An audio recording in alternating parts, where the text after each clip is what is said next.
Bonjour et bienvenue dans les suggestions cinéphiles de l'Odyssée. Aujourd'hui, la suggestion cinéphile numéro 57. Alors, avant de commencer, comme d'habitude, prenez bien soin de vous, pratiquez les gestes de distanciation physique, pratiquez également la proximité cinéphile et surtout, exercez votre vigilance démocratique pour ne pas être infantilisé ou transformé en esclave consentant et vive le cinéma envers et contre tout. La suggestion cinéphile d'aujourd'hui concerne un film culte qui s'appelle Le Mépris de Jean-Luc Godard et qui est un film qui a un statut particulier parce que c'est un film d'une grande modernité. Il a été réalisé en 1963 et dès qu'il apparaît sur les écrans, ça c'est la magie du 7e art aussi, il est évident que ça va être un grand classique du cinéma. Alors pour la petite histoire, c'est probablement le film le plus connu dans le monde de Jean-Luc Godard. Il faut dire qu'il y a Michel Piccoli qui joue dedans, et puis il y a aussi Brigitte Bardot. Pour toujours la petite histoire, Jean-Luc Godard, qui est venu plusieurs fois à l'Odyssée, il nous a confié que il était malheureux parce que tout le monde connaît son visage, disait-il.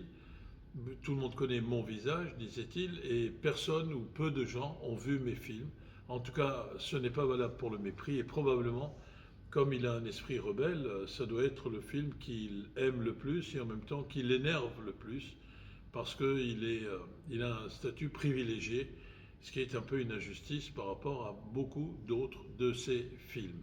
Alors, c'est une adaptation d'un roman de Alberto Moravia, Le Mépris, et c'est une gageure que de filmer une émotion, un sentiment plus exactement, au cinéma, et il y parvient formidablement. Alors,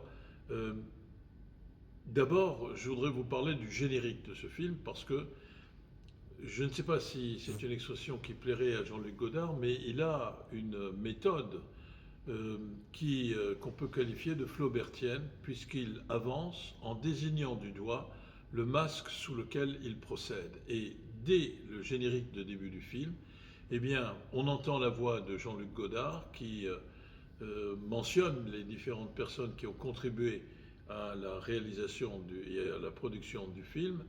Et dans le même temps, à l'image, on voit une caméra qui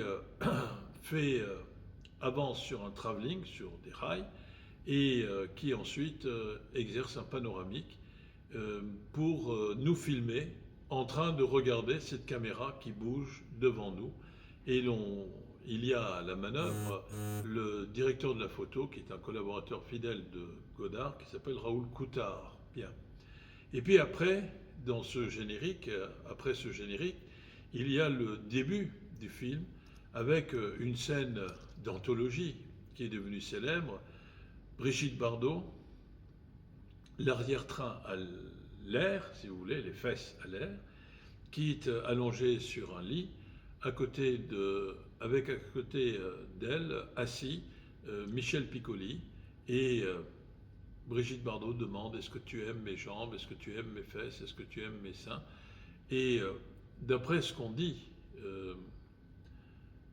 en fait, comme le film était une coproduction franco-italienne, les producteurs italiens étaient très contents d'avoir Brigitte Bardot, qui était un sex symbole du 7e art à l'époque, et ils voulaient absolument une scène de nu. Et donc, pour ne pas avoir à subir l'insistance collante, si vous voulez, des producteurs, et alors cette scène de nu, est-ce qu'elle vient, etc. Donc, ils balancent cette scène dès le début, et ils détaillent comme si on faisait un inventaire de tout ce qui constitue des artifices accroches publicitaires, si vous voulez, de la star Brigitte Bardot. Et ça donne un début de film qui est absolument surprenant, génial. Et c'est là encore une marque de signe d'impertinence de la part de Jean-Luc Godard.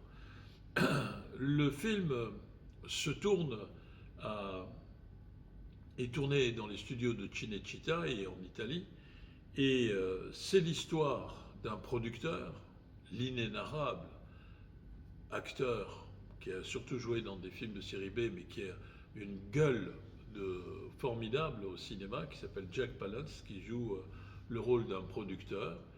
Il fait tourner, il produit plus exactement le film du réalisateur Fritz Lang, qui joue son propre rôle dans ce film, Le Mépris, et qui est en train de tourner un film qui s'appelle L'Odyssée. C'est d'ailleurs en référence à cela que nous avons appelé ce lieu l'Odyssée, parce que nous avions hésité entre plusieurs titres de films, L'Atalante, d'après Jean Vigo, ou Et la Naveva, mais finalement nous avons opté pour l'Odyssée en 1992.